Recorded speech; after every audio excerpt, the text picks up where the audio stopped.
अश्विन महीने की शुक्ल पक्ष की पूर्णिमा तिथि को शरद पूर्णिमा के नाम से जाना जाता है। इसे रास पूर्णिमा या कौमुदी पूर्णिमा भी कहा जाता है। शरद पूर्णिमा के दिन कोजागरी व्रत भी रखा जाता है, इसीलिए ये दिन हिंदू धर्म में खास महत्व रखता है। क्या आप जानते हैं कि इस दिन रात के समय खीर बनाकर उसे खुले आसमान के नीचे रखा जाता है और फिर इसे प्रसाद के रूप में ग्रहण किया जाता है। पर आखिर क्यों? इसके पीछे क्या वजह है? किस समय खीर पर चांद की किरणें पड़ना सबसे शुभ माना जाता है? चलिए इस वीडियो में शरद पूर्णिमा से जुड़े सारे सवालों के जवाब जानते हैं। पूरी जानकारी के लिए लोकल 18 ने काशी के ज्योतिषाचार्य पंडित संजय उपाध्याय से खास बातचीत की है। देखिए, आश्विन मास के शुक्ल पक्ष की पूर्णिमा को ही शरद पूर्णिमा के नाम से जाना जाता है, कोजागरी व्रत के नाम से भी जाना जाता है। इस दिन ऋतुओं का मूलतः जाड़े का प्रारंभ होता है, ऋतु परिवर्तन। सबसे पहले ये जान लेते हैं कि शरद पूर्णिमा के दिन खुले आसमान के नीचे खीर क्यों रखनी चाहिए।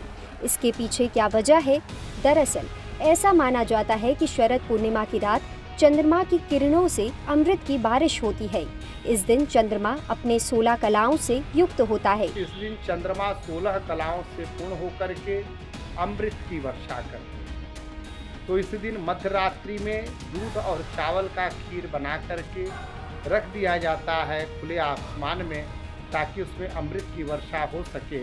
इसलिए इस दिन खीर बनाकर उसे खुले आसमान के नीचे रखने का विधान है। अब ये जान लेते हैं कि खुले आसमान के नीचे खीर रखने का सही समय क्या है, यानी कि रात को किस समय खीर पर चंद्रमा की किरणें पड़ना सबसे शुभ माना जाएगा।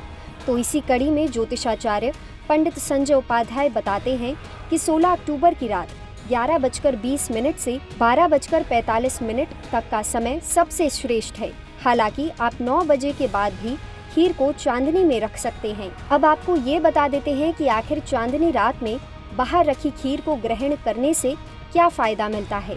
दरअसल ऐसा माना जाता है कि जब रात को इस खीर पर चंद्रमा की किरणें पड़ती हैं तो खीर पर अमृत की बारिश होती है और इसे प्रसाद माना जाता है और सभी लोगों को इसे ग्रहण करना चाहिए। इस खीर का सेवन करने से शरीर को सभी तरह के रोगों से मुक्ति मिलती है और स्वास्थ्य भी अच्छा रहता है।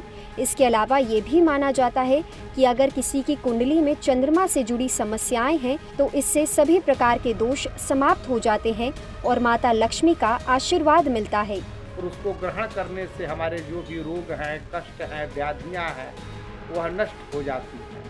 इसलिए उस दिन खुले आकाश में खीर रखने की परंपरा। जाते जाते हम आपको शरद पूर्णिमा के बारे में कुछ खास जानकारी भी बता देते हैं, जैसे कि इस दिन का भगवान श्री कृष्ण से क्या कनेक्शन है।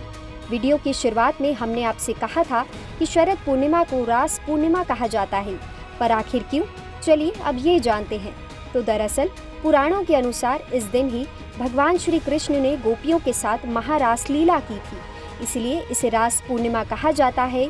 महारास लीला का हिस्सा बनने के लिए इस दिन स्वयं महादेव भी धरती पर आए थे। अच्छा, इस दिन भगवान श्री कृष्ण ने महारास की भी रचना, इसी दिन महारास रचा। गोपियों के साथ भगवान ने महारास की रचना, इसलिए इसको रास पूर्णिमा भी कहते हैं, कौमुदी पूर्णिमा भी कहते हैं। इसको कई नामों से जाना जाता है। आपको आज की वीडियो कैसी लगी हमें कमेंट सेक्शन में ज़रूर बताएं और ऐसी ही खबरों के लिए देखते रहें लोकल 18।